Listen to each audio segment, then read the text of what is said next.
concluded. And I give the call to the Acting Prime Minister. Thank you, Mr Speaker. Can I inform the House that the Prime Minister will be absent from question time today and tomorrow as he is leading a delegation to India, and I will answer questions on behalf of the Prime Minister. I also inform the House that the Minister for Resources and Northern Australia will be absent from question time today and tomorrow, and the Minister for Infrastructure, Transport, Regional Development and Local Government will answer questions on her behalf. Questions without notice. Are there any questions without notice? Give the call to the honourable member for Flinders. My question is to the Minister for the Environment. The Prime Minister said yesterday that gas must play a key role in providing peaking and firming power for Australian businesses and households. Does the Minister agree that gas will play a crucial role in providing secure energy supply for Australians? And how many gas projects has the Minister approved since being sworn in? Give a call to the Minister for the Environment and the Minister for Water.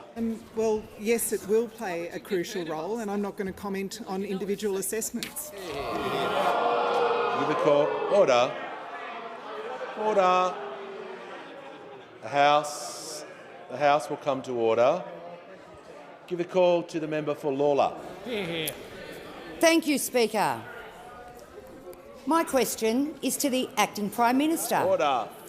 How is the Albanese Labor government supporting greater opportunities for Australia through our partnership with India?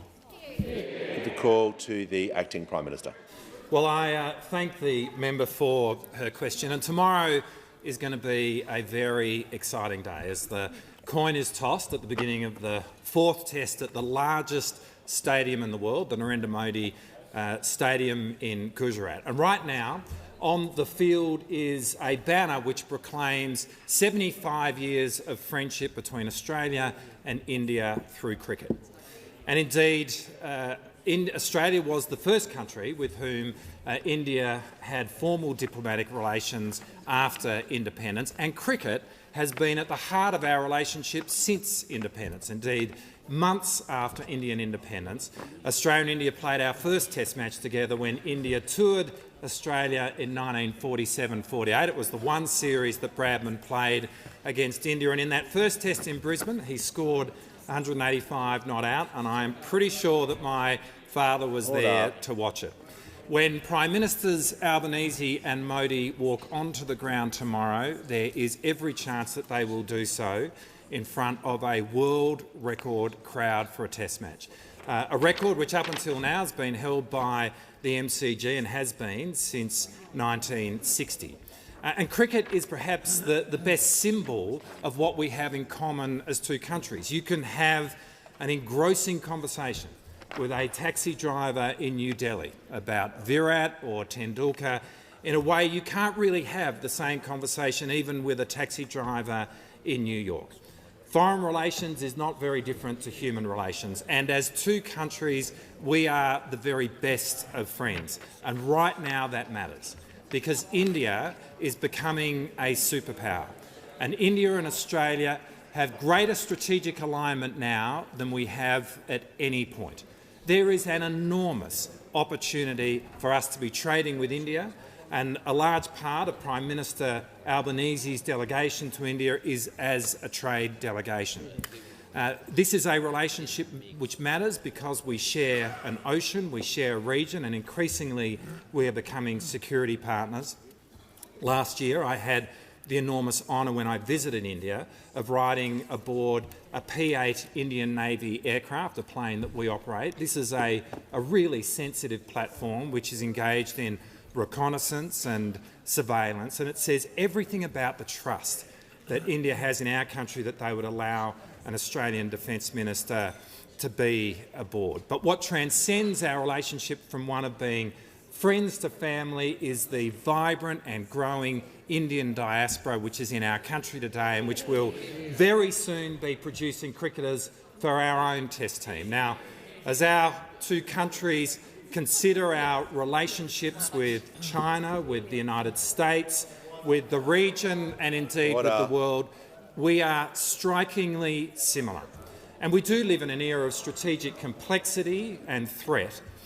But while the way forward is not obvious, some matters are clear.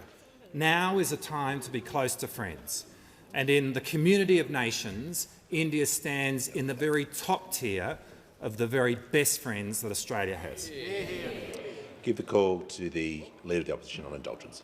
Well, thank you very much, Mr Speaker. I want to join with the Acting Prime Minister endorsing his words and wishing the Prime Minister and the delegation every success in what is a crucial opportunity for both of our countries. As the Acting Prime Minister pointed out, we can't say that enough, Richard, of course, as the Acting Prime Minister has pointed out, the relationship between our two countries is certainly based on our mutual respect, on the game of cricket, but so much more than that. When you look at the diaspora community here, the young students who are escaping poverty, who are creating a life here in Australia that couldn't have been imagined a generation ago, 2 generations ago, and the opportunity that they're bringing to their children and their grandchildren, and the role that we play here in that story is a remarkable one. And I want to pay tribute to all Australians of Indian heritage because they are entrepreneurial, they work hard, educate their children, are an integral part of Australian society. And Prime Minister Modi points this out in discussions about the opportunity to export that talent from India into countries like ours. We will be anxious about the first and second day for all of the cricket tragics in this place. We haven't seen too much cricket of day 3 and day 4 in the recent past, but I hope that we can tidy it up in maybe the last session in the second day, but we'll see. But we do wish the Prime Minister every success in this opportunity between our two countries. Give a call to the Deputy Leader of the Opposition. My question is to the Minister for Government Services, and I refer to the Minister's comments yesterday on Sky News about the attack on franking credits from this government and the attack on franking credits he proposed in the 2019 election. Has the Minister reflected on the difference between his honesty in 2019, which saw him lose an election, and the Prime Minister's dishonesty, which saw him win an election? Order. I think I know what the Leader of the House is going to say, but I'll give him the call. Thanks very much, Mr Speaker. The question, I'd submit the question's out of order on a number of grounds. Certainly the tag at the end is something that can only be made by a direct resolution, not through the form of a question. And in terms of the policy carriage of the issue, it's not directed to the accurate minister. Order. I'll hear from the Manager of Opposition. Order. The Minister for Skills. I'll hear from the Manager of Opposition Business. Well, the question relates directly to comments that the Minister made in the media yesterday. The principle is well established. A Minister can be asked questions about comments that he or she has made publicly, and if there's concerns about the last sentence, then the member ought to be given the opportunity to rephrase the question. I'll hear from the Leader. Just with respect to the point that the Manager of Opposition Business just made about whether a comment that someone makes can automatically be asked about during question time, the reference in practice to that is specifically when it refers to a previous portfolio, and that's on the basis you can't ask someone about something other than their portfolio. You can only ask about a previous portfolio if they've made a statement on it. To say that if they make a statement on any policy at all, it suddenly becomes open slather in question time would be a brand new precedent that we've never had. Order. I'm going to allow the Deputy Leader to rephrase the question, and I want her to rephrase the question with respect to standing orders regarding to the Minister's portfolio. So I'll give her another crack to ask the question, and I'm asking her to rephrase the question so it's relation to his portfolio and the administration that he's responsible for. Order. The Minister for Home Affairs is not helping. Give the call to the Deputy Leader of the Opposition. Thank you, Mr Speaker, and I refer to the Minister for Government Services' comments yesterday on Sky News about the attack on franking credits from this government and the attack on franking credits he proposed in the 2019 election. Has the Minister reflected more broadly across his portfolio responsibilities on the difference between his honesty in 2019 when he spoke about franking credits, which which saw him lose an election, and the Prime Minister's dishonesty, which saw him win an election. A dishonesty that covers every portfolio in this government, Mr Speaker.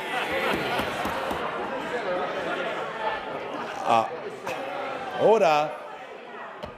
Order. Members on my left and right, that question was barely in order, but I'll allow the minister to respond. Order in relation to his responsibilities as a minister. And if he strays too far, he'll be sat down as well. I'll give him the call. Order.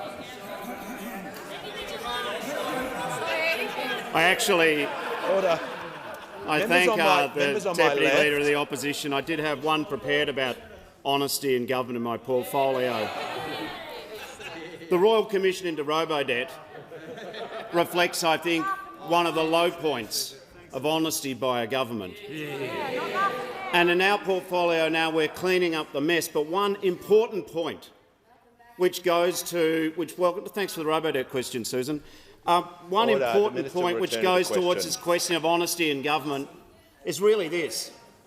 There have been a lot of witness statements given by a lot of victims of Robodebt in the Royal Commission, and they do make harrowing reading. I'm not sure that the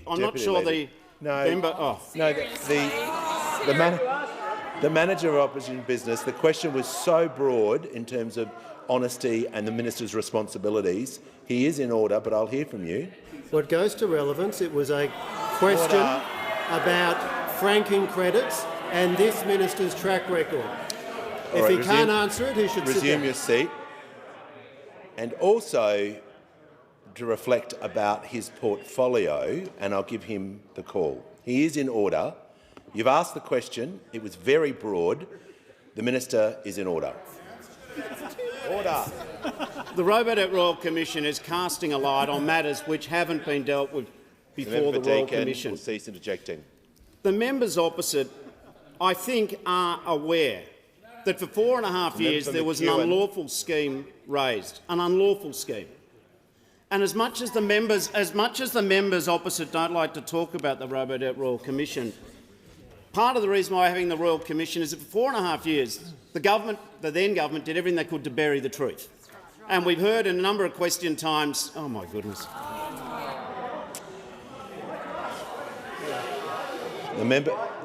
The member for Kingsford Smith.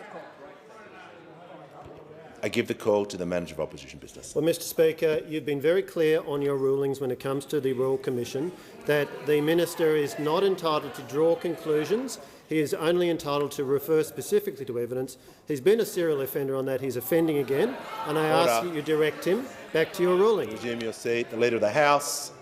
Thanks, Mr Speaker. As the manager of opposition business and the members of the opposition know, the question they've asked goes to all areas of honesty across the portfolio. That's what the question goes to, and so therefore drawing on material about that doesn't have to draw whether or not there'll be a particular conclusion from the Royal Commission. Their question's actually given us a much broader way of asking those questions. You may resume your seat. We just need to get through this, and I'm going to give the call to the minister. Do not reflect on findings within the Royal Commission. Proceed with your answer. No. Deputy Leader of the Opposition. The Robodebt Royal Commission is necessary because after 4.5 years of breaking the law, the old government never actually explained how it happened. We've had the harrowing statements from witnesses. We've had countless statements from victims. At last count, there were about 400,000 victims of the previous government's illegality. This goes very much to the honesty of services. Now, in the Royal Commission, the evidence has come through and it tells a terrible story. But the reason why we're having the Royal Commission and the reason why members of parliament should listen carefully to some of the stories that we're hearing now is it went on for 4.5 years. Now, I don't think any government's immune from making mistakes. I understand that. But surely we need to have the conversation both on this side of the House and that side of the House. How could you keep breaking the law? And that's not a matter for the Royal Commission. The Commonwealth Solicitor said the scheme was unlawful. That's already a fact. But has anyone on that side stopped to think, how did we keep breaking the law for 4.5 years? Now, I've counted the number of times the coalition ministers. How did we keep breaking the law? Now, coalition members may see this as just a partisan issue. But if we don't understand why it happened and how it happened, so far what we've had is a lot of people saying, I don't recall. But I contrast the honesty of the victims who are bravely retelling their stories with the cowardice of the government minister. Give a call to the member for Lingiari. Thank you, Speaker. My question is to the Minister representing the Minister for Women. What has the Albanese Labor government achieved for women since getting elected last May, and what's next on the government's agenda for women? Give a call to the Minister representing the Minister for Women. Thank you very much, Mr Speaker, and can I wish all of the women in this place and across the country a very happy International Women's Day. I know many of us were delighted this morning to be able to join Minister McBain and the Tangney and Lyons families at the unveiling of the Dame Enid Lyons and Dame Dorothy Tangney's statues in the parliamentary precinct. It was a very fitting way to honour them, and we all acknowledge the ongoing work that there is to recognise women across all roles in public life. Of course, International Women's Day provides us with the chance to reflect on the accomplishment of women in our lives and where we're achieving change. This government is really proud to be leading that change. We are proud to be the first majority women's government, federal government in Australia's history. That's a huge achievement. It means that the Australian government is more representative and more diverse than ever before, and that is a result of hard work by Labor to make representation of women in parliaments a priority. In just 9 months of this government, we've already delivered cheaper childcare to help women back into work after they've had children, 10 days paid family and domestic violence leave so that no one has to choose between their safety or their job, the biggest boost to paid parental leave since the scheme was introduced by Labor in 2011, gender-responsive budgeting, and handed down our first budget with nearly a decade that cast a gendered lens over every single spending decision. The National Plan to End Violence Against Women and Children, supported by record funding of $1.7 billion. A wage increase for aged care workers where the majority are women. The National Women's Advisory Council to approve Australia's health system for women and girls. Funding and legislation to fully implement the 55 recommendations of Respect at Work. We've opened up consultation on amendments to the Family Law Act to ensure that it is less traumatic for women and children impacted by domestic, family and sexual violence. We've introduced legislation for $10 billion of the Housing Australia Future Fund, with 4,000 properties for women and children fleeing domestic and family violence. And we introduced, of course, legislation to close the gender pay gap, exposing those industries where over 100 or more workers where gender pay gaps are significant. Of course, though, we know that there is a lot more to do. We know that women still experience inequality, they get paid less, we have less superannuation, fewer assets, higher levels of domestic and family violence, greater unpaid work across caring responsibilities, and we hold fewer leadership roles.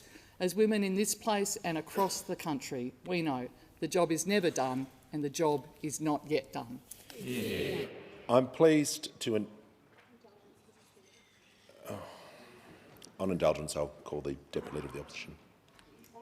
Thank you, Mr Speaker. And on indulgence, I'd like to associate the opposition with the remarks of the Minister representing the Minister for Women and note that many of the measures, including the record funding for the National Plan to End Violence Against Women and their Children and record spending on women's safety, were initiated by the previous government. International Women's Day is an opportunity to celebrate the achievements of all the incredible women that contribute so much to Australian society every single day: mothers, carers, professionals, pilots, journalists, teachers, farmers, doctors or small business owners. And it is important today to reflect on the progress we've made as a society towards gender equality in Australia, while we also acknowledge that work needs to still be done. This year's International Women's Day theme, Cracking the Code, highlights the role that bold, transformative ideas and technologies can play in achieving gender equality, Mr Speaker. Before I call the next speaker, I'm pleased to invite the House that in the gallery today is the Minister for Education and Science from the Parliament of Mongolia, His Excellency Angkam Galan, and His Excellency Mr Wan Chun Kim, the Ambassador for the Republic of Korea. A very warm welcome to you all. I give the call to the Honourable Member for Indi. Thank you, Mr Speaker. My question is to the Minister for Climate Change and Energy. Under the government's safeguard mechanism, big polluters will seek to offset emissions by purchasing ACCUs from farmland. But farmers say this could lock up productive land and it relies on the availability of credits they need to inset their own emissions for carbon neutrality and avoid hefty tariffs on international markets. How will the safeguard mechanism work if it can't rely on offsets from agriculture? I give the call to the Minister for Climate Change and Energy. Well, thanks very much, Mr Speaker. I thank the honourable member for her question and recognise her leadership on matters of climate in the regions and climate in agriculture.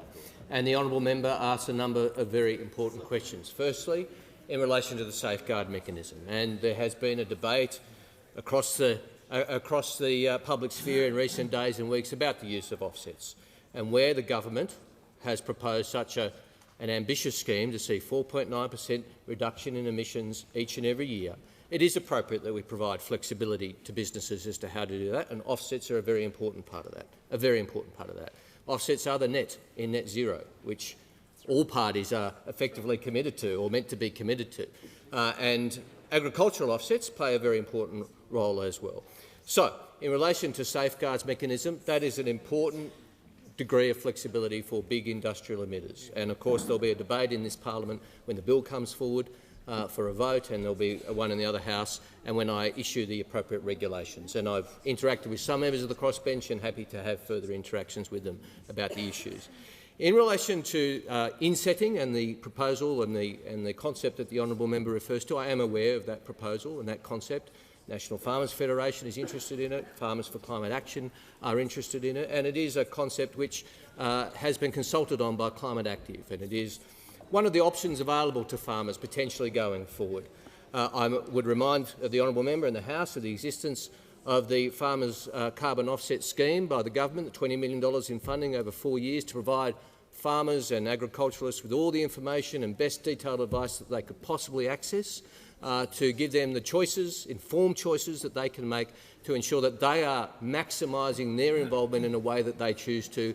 I'm aware of the honourable member's concerns about some misinformation that's common in agricultural areas about some of the benefits of carbon credits as opposed to some of the risks. And farmers should be able to make those choices themselves, but in a fully informed way.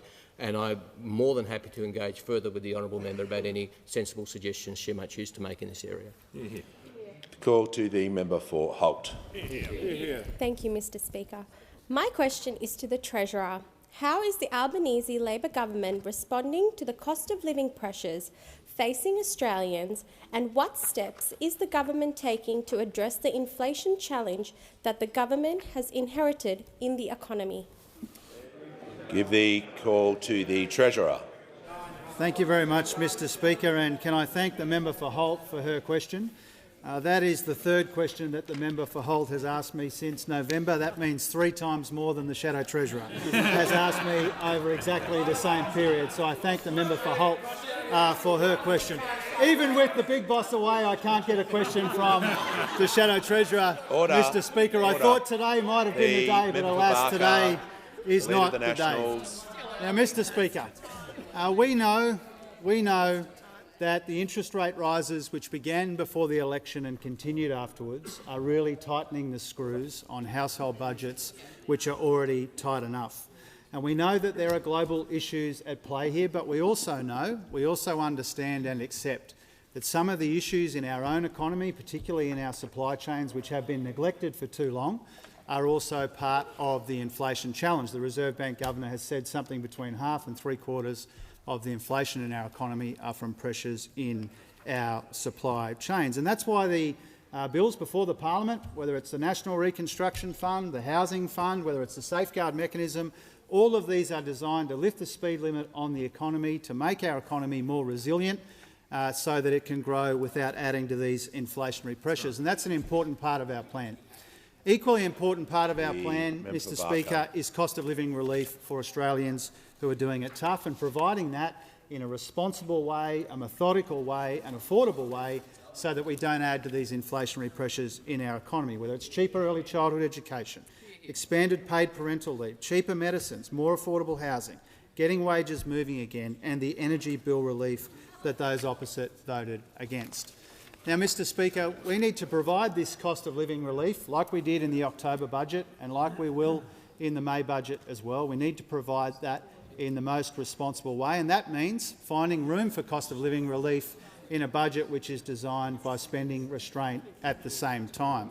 And that's why we're so pleased to see that the Reserve Bank Governor, for example, when he was before the parliamentary committees here in this building last month, was talking about how welcome it was that we banked 99% of the upward revision to revenue in the budget over the 2 years where inflation was most acute.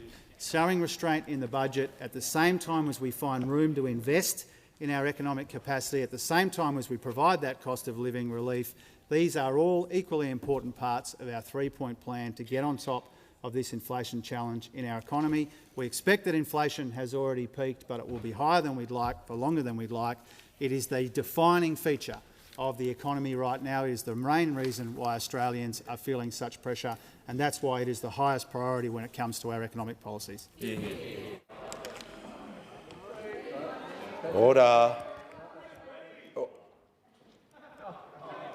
I give the call. Order. Members on my right. The member for Hume will be heard in absolute silence. Give the call to the member for Hume. Thank you, Mr Speaker. My question is to the Acting Prime Minister. Will the Acting Prime Minister confirm telling the Australian people weeks before the last election, on the 6th of May of 2022, Labor has a plan when it comes to the cost of living? We're going to ease the pressure on power bills. Can the Acting Prime Minister name a single suburb in Australia where power prices have been reduced? Give the call to the Acting Prime Minister. Well, when those opposite were given an opportunity to vote on power prices, they voted against it. When those opposite were given the opportunity of supporting the household budgets of this country by supporting the $1.5 billion plan to reduce energy prices in this country, they voted against it. And when the shadow treasurer had an opportunity to be upfront with the Australian people about the increase in power prices under his government, he hid it. That's what they do when it came to power prices. Member for Fairfax, now, we've made really clear that we are focused on cost of living and particularly on reducing the pressure on power prices. On my left will and the measure that we put in place in this parliament when we brought the parliament back in December is working. When you look at the forward electricity prices as they were presented in February of this year, they're half of what they were in November. Half. They made a difference, and those opposite voted against it. As the Acting Prime Minister concluded his answer, I give the call. Order. I give the member for Dawson resume his seat. I give the call to the member for Macquarie. Thank you, Speaker. My question's to the Minister for Early Childhood Education. How's the Albanese Labor government giving Australian women more choice by delivering on our commitment to make early childhood education more affordable? The call to the Minister for Early Childhood Education, Minister for Youth. Thank you very much, Mr Speaker, and I thank the member for Macquarie for her question. What a fantastic Labor woman the member for Macquarie is, one who is a passionate advocate for her electorate and her community, and one who I know for whom the affordability of early learning for children is a deeply personal issue, as it is for many women right across Australia, and indeed as it is for me, Mr Speaker. Affordable early learning was absolutely essential for me as a single parent who was working, who was studying, as well as managing my responsibilities as a parent at that time. And without access to the quality early childhood education that my two boys were able to have, and to the educators who did so much for my children, I certainly would not be standing here today. Because put quite simply, Mr Speaker, I would not have had a choice. I would not have had a choice.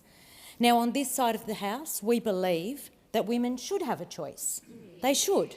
And that's why, from July 1st this year, around 1.2 million families right across Australia will benefit from our reforms that make early childhood education and care more affordable. We know that women will be one of the main beneficiaries of our reforms because it's true that the vast majority of primary caregivers are women, and because it's most often the women who have to pause or stop their careers or give up sometimes on their aspirations due to the high costs of early learning.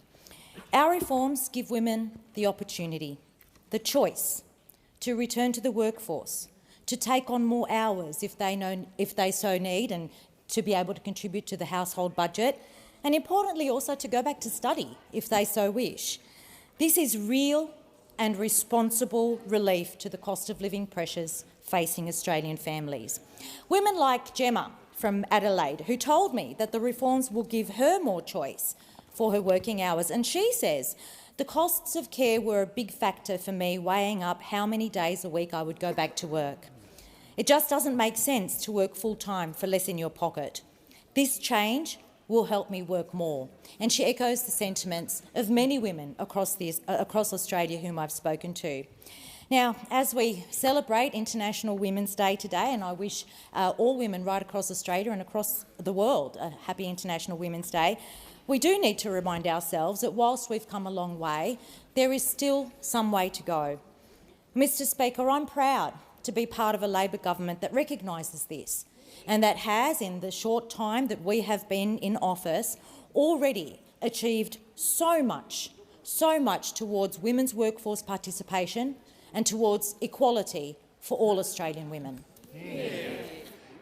Give the call to the honourable member for Lindsay. Thank you, Mr Speaker. My question is to the Treasurer. At a press conference in Homebush on the 29th of April 2022, the Treasurer said, on every shelf, in every shop, in every suburb, maybe he can name one, is a reminder of the cost of living crisis. This government has an excuse for everything. They want to talk about international comparisons. Australians couldn't give a stuff what inflation is in the United States. Will the Treasurer apologise to families in Western Sydney who have had 9 rate rises under this government, making it even harder for them and their children? Order. Member O'Connor will cease interjecting before a minister speaks. And so will the member for Barker, who is now warned. Give the call to the Treasurer. Thanks very much, Mr Speaker, and thank you to the honourable member for her question. Isn't it interesting, Mr Speaker, when those opposite talk about interest rate rises, they say there's been 9 in a row. They seem to conveniently left off the fact that there's been 10 in a row and they began before government changed hands in May. That's just the fact of the matter, Mr Speaker. As much as you might try and deny it, that is the fact of the matter. And I also thank the honourable member for reminding the House that the most acute quarter when it came to inflation in our economy was the March quarter of last year, when those opposite were still in office. And as for the comments that I made, then, I think it remains the case. It remains the case that in every part of our economy is a reminder that people are under pressure because the cost of living is unacceptably high. And if the honourable member and those opposite were listening a moment ago, I ran through in some detail the 3 ways that we are looking to address the inflation problem in our economy.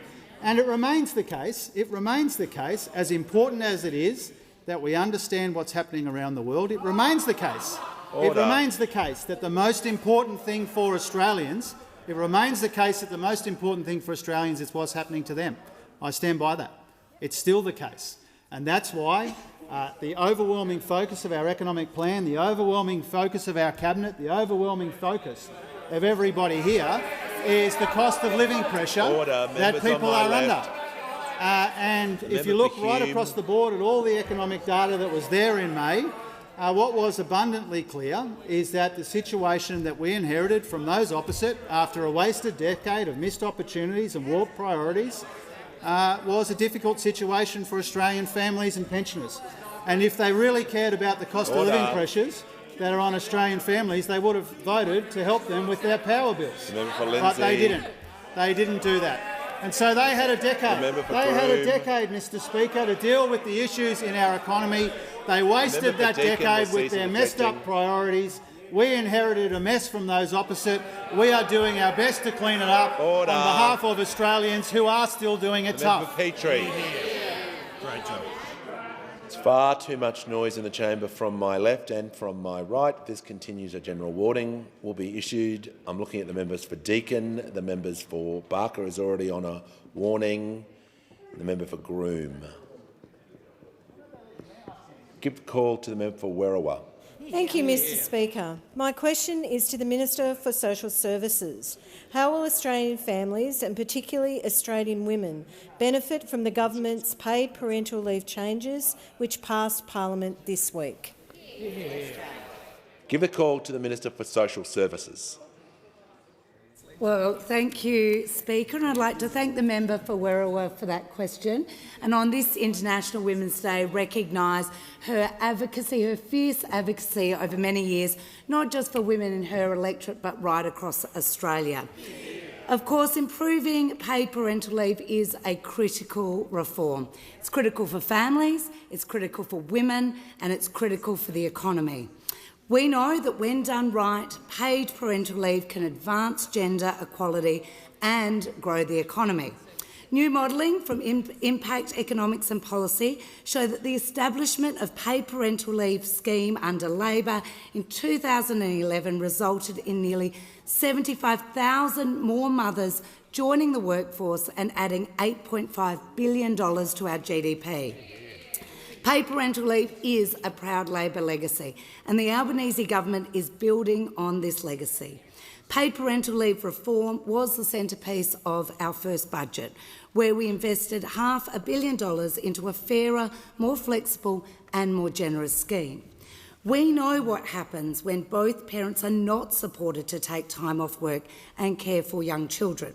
Usually mums work much less or leave the workforce altogether, while dads remain in full-time work. This pattern persists for years after a child's birth and is a key driver of the gender pay gap.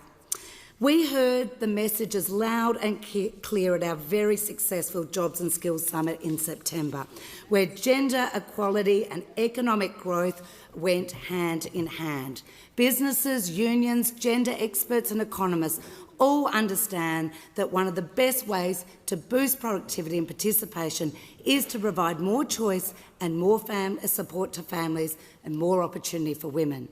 Shared parenting is critical to advance gender equality, and our changes mean from the 1st of July this year it will be much easier for both parents to access paid parental leave and share care. After 10 years of policy stagnation from those opposite, we lagged behind other OECD countries. This government has made investing in paid parental leave a priority, giving more families access to the payment and expanding it to a full 6 months by 2026. A paid parental leave scheme that empowers the full and equal participation of women will be good for business, good for families and good for our economy. Gender equality is at the heart of this government's agenda, and this is just one measure of many that we are delivering to Australian families and Australian women. And I give the call to the member for Dawson. Thank you, Mr Speaker. My question is to the Assistant Treasurer. Can the minister confirm that farmers holding their farmland or family businesses holding their assets in self-managed super funds could be forced to pay tens of thousands more in taxes under Labor's superannuation changes due to nothing more than fluctuations in volatile commercial property prices? Isn't this just another unfair new tax on family farms and family businesses? Give the call to the Assistant Treasurer and Minister for Financial Services. I thank the honourable member for his question. Of course, Labor created superannuation, and it's a success story. Over $3 trillion of national savings. Australians are now retiring with more money than they ever have before. And the thing that honourable members need to understand is that every single dollar was opposed by those members over there. Every single dollar was opposed by those members over there. In fact, 3 of the last 4 years, they tried to stop Australians getting an increase in their superannuation payments. Now, we've started a conversation in this country about the objectives of superannuation. Member for Deakin. We've started a conversation about the objectives of superannuation. It is unusual to have a piece of public policy in operation for 30 years without an agreed understanding of what it's all about. On this side of the House, we understand that superannuation is about providing a retirement income stream. Now, we understand that Australians find that there are lots of taxation incentives for investing their money in superannuation, and that is actually by design. That's by design. We want to encourage people to save for their retirement.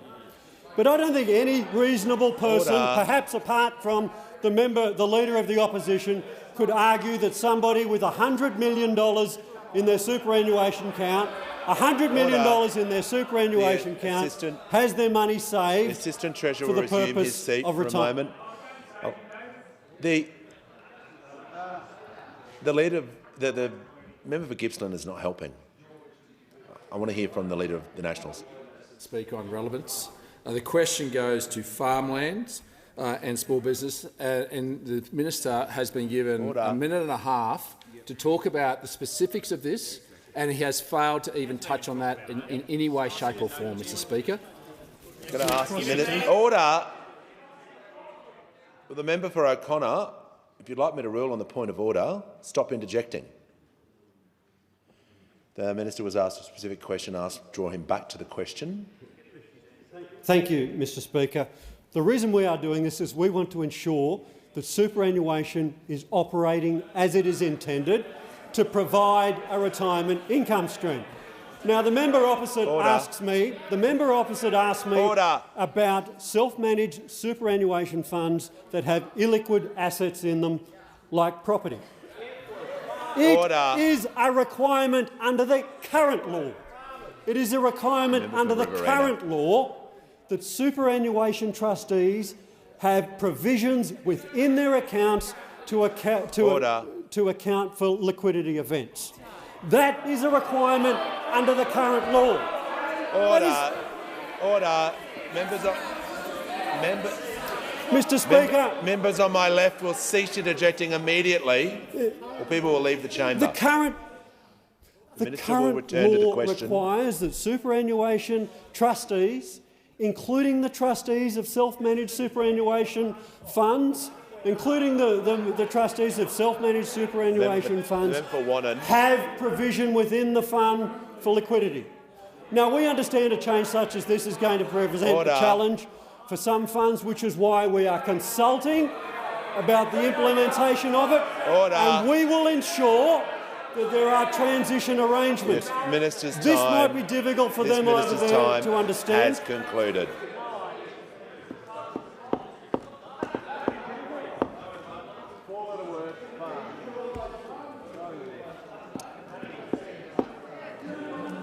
Order.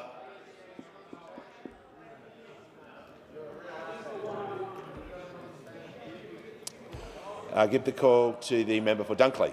Thank you, Speaker. My question is to the Minister for Industry and Science. How will the National Reconstruction Fund help Australia to meet key national challenges, including creating new high-skilled secure jobs? Why is this important, and what are the risks to these reforms passing parliament? Give the call to the Minister for Industry and Science. Order.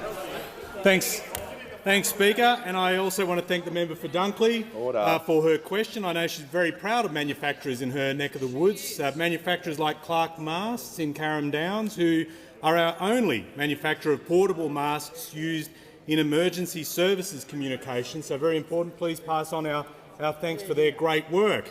National Reconstruction Fund is all about jobs.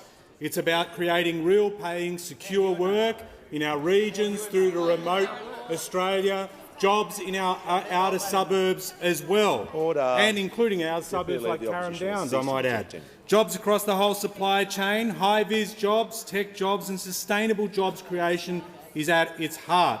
We want Australia to be a country that makes things, and the National Reconstruction Fund is part of that plan. And as a result of the NRF investments, we hope to see jobs emerge across supply chains and value chains, and that will include jobs not just in the production phase, but it will also include jobs in research and development on one end and sales and service at the other, and in between roles in design, logistics, distribution and marketing. And according to a 2020 report from the Advanced Manufacturing Growth Centre, around half of the jobs in modern manufacturing are in the production phase. So for every 10 jobs we can create on the factory floor, we create 2 in a research job, 4 in logistics and distribution, 2 in after-sales service and so on. So the NRF delivering for jobs across the manufacturing value chain. But I'm asked about risks. And I don't want to say it, but I've got to introduce you to the Demolition Coalition. The Wreckers, define opposition purely defined by opposition for its own sake. And the contrast couldn't be clearer, Speaker. We're about building a nation up. They're about knocking stuff down. We're about more made in Australia. They're about more made overseas. We're about more manufacturing jobs onshore. They're happy to see them go offshore.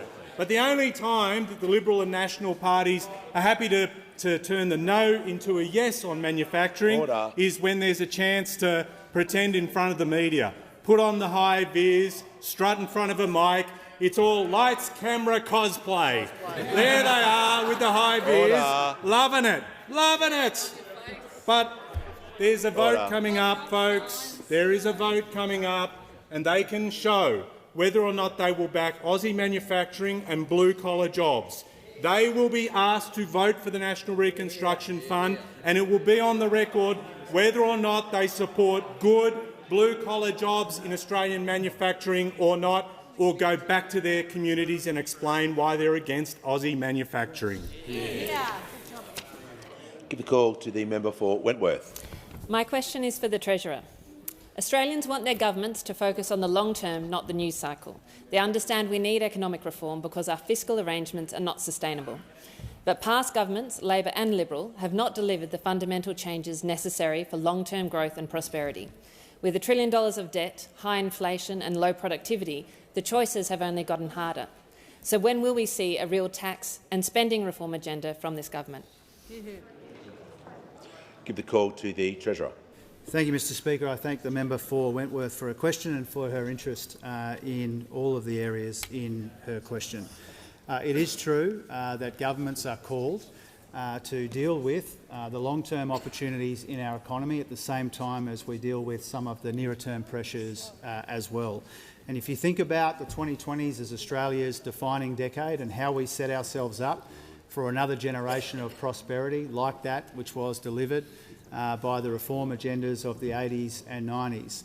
We need to be thinking about how do we manage the big shifts when it comes to the energy transition, how do we manage data and digital shifts and the opportunities there, how do we make sure that we've got the workers that we need for the care economy and the services economy, how do we broaden and deepen and diversify our industrial base in ways that so many of the Cabinet Ministers over here are engaged in. And so I think it is crucial right now in the 2020s that we have the capacity to work on that longer-term agenda while we deal with this inflation challenge in our economy. The National Reconstruction Fund is part of our efforts. The Safeguard Mechanism is part of our efforts. The Housing Australia Future Fund, part of our efforts. All of these things which are before the Parliament will help determine whether we succeed in the 2020s and into the 2030s, whether we can reform and change our economy so that we're managing the shifts in the economy but maximising the opportunities that flow from those changes at the same time. And we do need to be able to do that while we deal with this nearer-term inflation challenge in our economy in ways that I outlined in the answer to other questions before. Now, when it comes to tax reform, which I understand was the main feature of the member's question, we are reforming the tax system in modest, methodical but meaningful ways. When it comes to superannuation tax concessions, when it comes to aligning the off-market and on-market treatment of share buybacks, when it comes to multinational tax reform, one of the key things that we discuss with our international partners at the G20 and on other occasions as well. And these tax reforms, these modest, methodical but meaningful changes to our tax system, will make our budget more sustainable over time. It will make it more sustainable than it would be without these tax changes.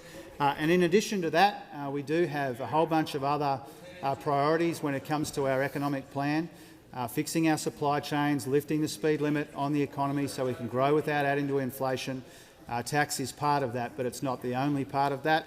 I look forward to working closely with the crossbench, with the member for Wentworth and with anyone who understands that we've got a big opportunity in this country to turn the difficulties of the last few years into immense opportunities for our country and, more importantly, its people. Economic reform is part of that, and we're up for it. Call to the member for Chisholm. Thank you, Speaker. My question is to the Minister for Climate Change and Energy. How is the Albanese Labor government ensuring Australia's biggest emitters contribute their fair share of emissions reductions?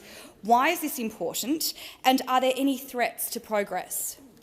Give the call to the Minister for Climate Change and Energy. Well, thank you, Mr Speaker. I thank the honourable member for her question. I note that it's the second question the honourable member has asked me this week, which means she's asked me twice as many questions this week than the Shadow Minister for Climate Change and Energy has asked me this year, Mr Speaker. So I thank the honourable member for her interest. And as the honourable member knows, this parliament does have an opportunity in this coming period to implement very important reforms. Welcome back to Australia. Welcome back after your successful movie tour of Japan, Mr Speaker. I recommend these movies to honourable members. Nuclear, what we can learn from Hiroshima, and the sequel. Nuclear, what we can learn from Fukushima, Mr Speaker. They're all-time classics from the honourable member opposite.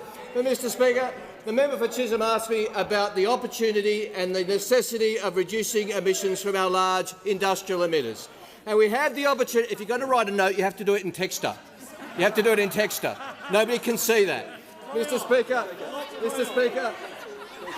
we have an opportunity in this parliament to ensure that we reduce emissions from our 215 biggest emitters, and industry and business are crying out for this certainty. And this came up this morning at the AFR Business Summit, where business leaders, one after another, called on the opposition to support the passage of this legislation. Tim Reid, the President of the Business Council, said it was disappointing that there was a lack of bipartisan support for the safeguard reforms and indicated that business supports it. Frank Calabria, the CEO of Origin Energy, said, "We think we should get on with it and move forward. We support the safeguard mechanism." And of course, the crediting mechanism, as we have always indicated, was the policy of the previous government we are seeking to continue, Mr Speaker. We are seeking to actually implement it. And it was no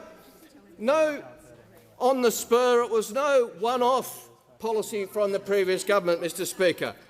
In October 2019, the previous government commissioned a review, and then on the 19th of May 2020, that review reported and recommended below the baseline crediting, and the government accepted that. The then minister gave a press conference and said, "It is so important that we introduce below the baseline crediting." And then they issued consultation on the design. Then they took it to the election. And then, of course, recently the member for Hume said they'd already legislated it and it was working, when it was not legislated, Mr Speaker, and clearly was not working because it wasn't the law of the land. We are making it the law of the land. So they've had multiple occasions when they supported this, except when they actually get a chance to vote on it in the parliament, because we've introduced it, something they never got around to doing, Mr Speaker. They've become so negative, they're not only opposed to our policies, they're opposed to their own. Give the call to the member for Grey. Thank you very much, Mr Speaker. My question is to the Assistant Treasurer. Minister, Under the government's super changes, if a family's farm is owned in their super fund and increases in value during the financial year, will they pay tax on that gain even if they have not sold their farm? Good question. Give the call to the Assistant Treasurer and Minister for Finance. I thank the honourable member for the question, and I think we should deal with this in three parts. First, why are we doing this? Order. The reason that we're doing this, the reason that we are doing this, Mr. Speaker, is this government has inherited $1 trillion worth of debt from those opposite. And simply doing nothing is not an option. We also need to ensure that the superannuation system is operating. The Minister resume his seat. Minister resume his seat. I can't hear a word that's being said. Order. And if this noise continues, there will be no warnings. People will be ejected immediately. Hope that's clear to everyone. Give the call to the Minister. Thank you, Mr. Speaker. We've inherited a debt. We've got to deal with it. We've also got to ensure that the superannuation system operates as it was intended and that there is integrity in the system. And that's what these measures are all about, ensuring there is integrity in the system. Order. Now, to the member's question, he may not be aware, but certainly the member for Deakin is aware, and certainly the member of Hume should be aware, that under the current laws, there is a requirement for superannuation funds. No, just be quiet, you might learn something. There is a requirement for superannuation funds, including self-managed superannuation funds, to have provision for liquidity events to ensure that they have a diversified asset base and ensure that they have provisions to draw down. Now, I know that the member for Deakin knows this. I know that the member for Deakin knows this because when he was the minister responsible for the tax office, he had the tax office Minister resume his seat. I'll hear from the Leader of the Opposition. Mr. Speaker, this was a very clear question. Is the family liable for tax even though they don't sell the farm? If he doesn't know, ask him to sit down and put him out of his misery. The Leader of the Opposition. Well, if the House will come to order, I can hear what the Minister is saying. I'll remind members again, I can't hear a word that he's saying because of the noise in this chamber. I asked him to return to the question so I can listen to him carefully to make sure he is being relevant. He has the call. Thank you, Mr. Speaker. The Leader of the Opposition's objection underscores the lack of knowledge that he has, and presumably many others, about what the current requirements of the superannuation system. If he did know what the current requirements of the superannuation system were, he would know that currently, under the current law, funds are required to have a diversified asset base. Order. So if the only asset in the superannuation fund is one asset, if the only asset in the fund is one asset, as the honourable member describes, they're in breach of the current laws, and they should take that up with their financial advisors. They should raise the issue with their financial advisors. Now, Mr. Speaker, as I was explaining, the Leader of the Opposition may not know this, but the member for Deakin was, because when he was the minister responsible for the tax office, he had the tax office write to all of those funds that had only one asset in them and warn them that they had to make provisions for liquidity events. They had to make provision for liquidity events. Now, they may not understand what the current law is, Deputy Speaker, but the member for Deakin does. Resume your seat. Resume your seat. We're moving to the next question. The Leader of the Opposition on a point of order. Well, Mr. Speaker, this is an incredibly important issue, and I move an extension of time for the minister to be heard further on this issue. Order. Motion before the House that the minister's time be extended. All those opinions say aye. Aye. Against no. The ayes have it. The minister. Order.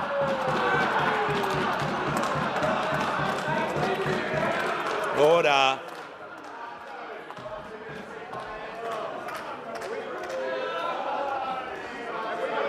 Order. Members on my left will cease interjecting immediately. The question before the House was an extension of time. There better be silence so I can hear him, otherwise people will leave. The Minister has the call. Mr. Speaker, it's important that the opposition, members who are gathered here, in fact all Australians, understand exactly why the government is introducing these changes, the process that we intend to do, to consult with stakeholders to ensure that we get the absolute detail right, and to ensure that we explain to members opposite how it fits in with the current arrangements. The reason we are doing this is that we have inherited a $1 trillion debt. You're an absolute joke. You are a joke. Order. Members on my right. Members on my right. Just the members on my right, members on my left. I'll hear from the Leader of the Opposition on point of order. Well, Mr. Speaker, on a point of order, on relevance, is the farm with its unrealised capital... Resume your seat. There's no point of order. Resume your seat. Resume your seat. Resume your seat. Order.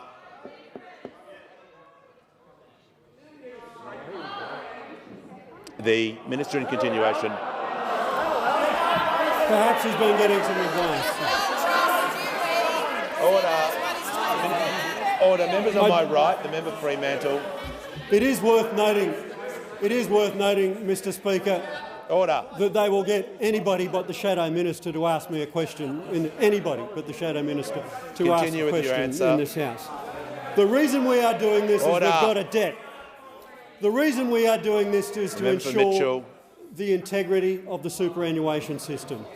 This is a matter that the majority of Australians seem to support, but not the Leader of the Opposition and not the members opposite. It is also the case that under the existing law, the example that the honourable member opposite gave us would be in great difficulty, because that type of asset in the fund, described as the way the member opposite has described it, would be in breach of the existing laws. It would be breach of the existing laws. Members opposite make a lot of noise, but they may not understand the way the existing laws operate. They may not understand the way the existing laws operate. The Minister's time has concluded. I give the call. Order. Members on my left, when the House comes to order, give the call to the member for Solomon. Thanks, Speaker. My question is to the Minister for International Development and the Pacific. Why is the Pacific Engagement Visa crucial to repairing the damage done to Australia's relationship with the Pacific? What has been the response to the visa, and what are the implications if the visa is not supported? Give the call to the Minister for Defence Industry and the Minister for International Development and the Pacific. Thank you, Mr. Speaker, and I thank the member for Solomon for his question and his deep interest in these matters. The truth is, Mr. Speaker, our national security is founded in part on being the partner of choice for the Pacific. And the truth is also that there is a great strategic competition occurring in the Pacific, and our standing in that region has been undermined by the last government's incompetence and attitude. We saw the member for Cook's bad treatment of Pacific leaders at PIF meetings. We saw the new opposition leaders joking about Pacific Islands being wiped out by climate change.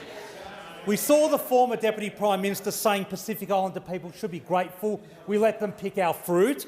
And then we saw the then Foreign Minister Payne refusing to visit the Solomon Islands in 2022.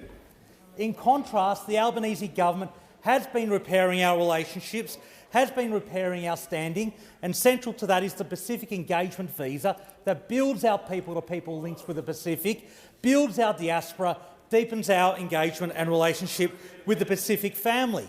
And it complements our increases to ODA, our expansion of the PALM scheme, our increased security ties and our support for Pacific journalism.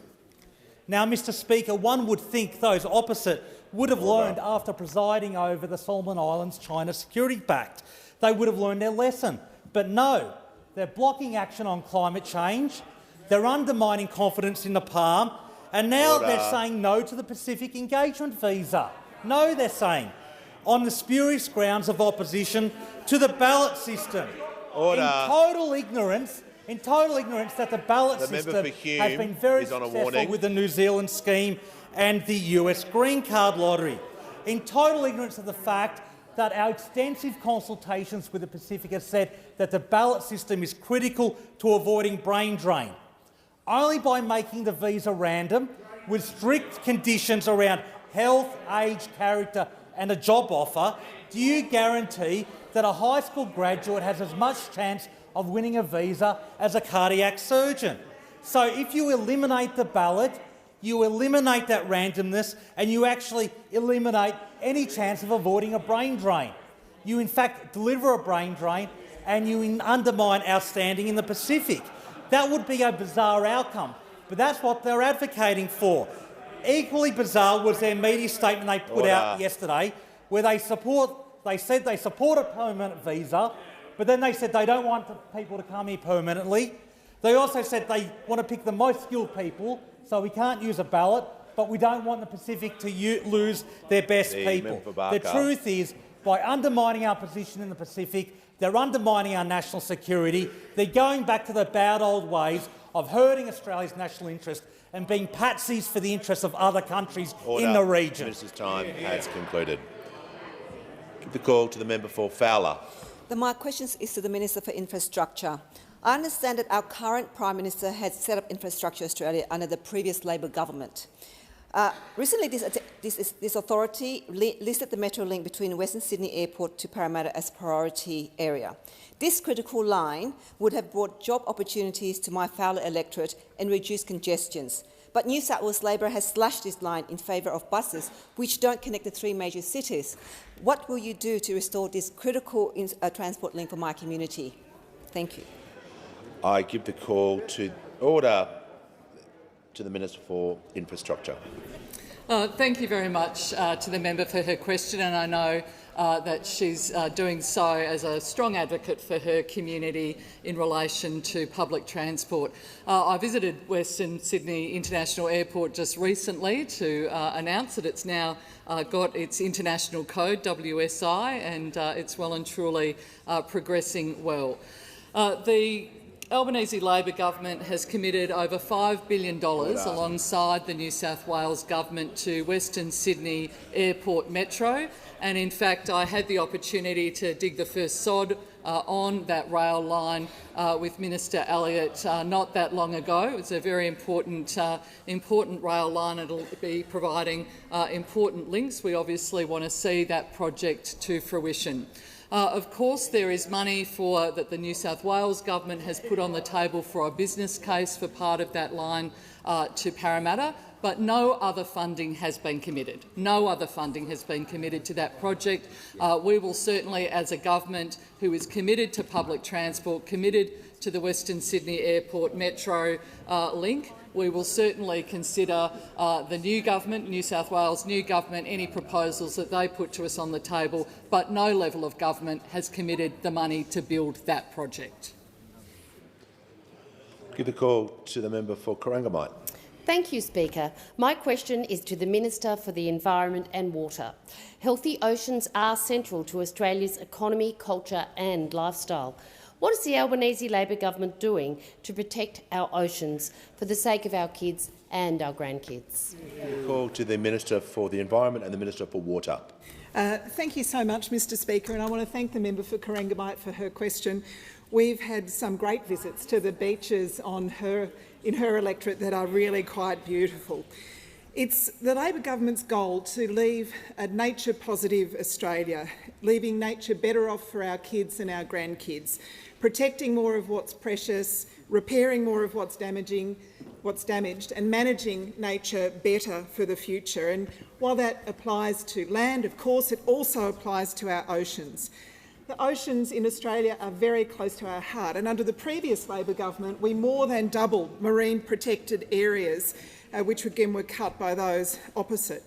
We have the most beautiful beaches on earth and an ocean economy that is the envy of the world, supporting recreation, tourism, fishing.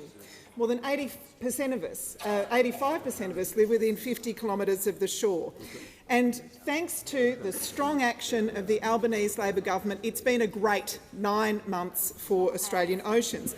Soon after the election, we committed to protecting 30% of our oceans by 2030.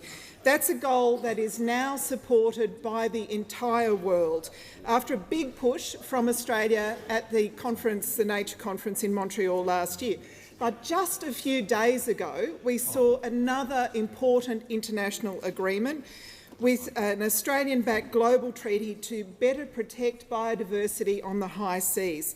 This will allow the establishment of marine protected areas in international waters, covering about 60% of the world's oceans. What an incredible advance that is. So, of course, targets and agreements matter, but action matters more. So we've got a plan on this side to more than triple the size of the Macquarie Island Marine Park, adding an area the size of Germany to the highly protected oceans around Macquarie Island. So it's the only place on Earth where royal penguins live and breed. It's where 10% of the world's king penguins mate. It's home to creatures like killer whales, elephant seals, wandering albatross. And of course, while we're massively expanding protections, we'll also allow the existing sustainable fisheries that have been operating there to continue to operate. So in the first 9 months, we've seen a $1.2 billion investment in the Great Barrier Reef, our plan for plastic-free beaches, our support for blue carbon projects for mangroves, salt marshes, seagrass, our new cuttlefish sanctuary right off the coast of Whyalla. We promise to leave nature better for our kids and our grandkids, and that's exactly what we're delivering. Order. I'll give a call to the Acting Prime Minister. Mr Speaker, I ask that further questions be placed on the notice board.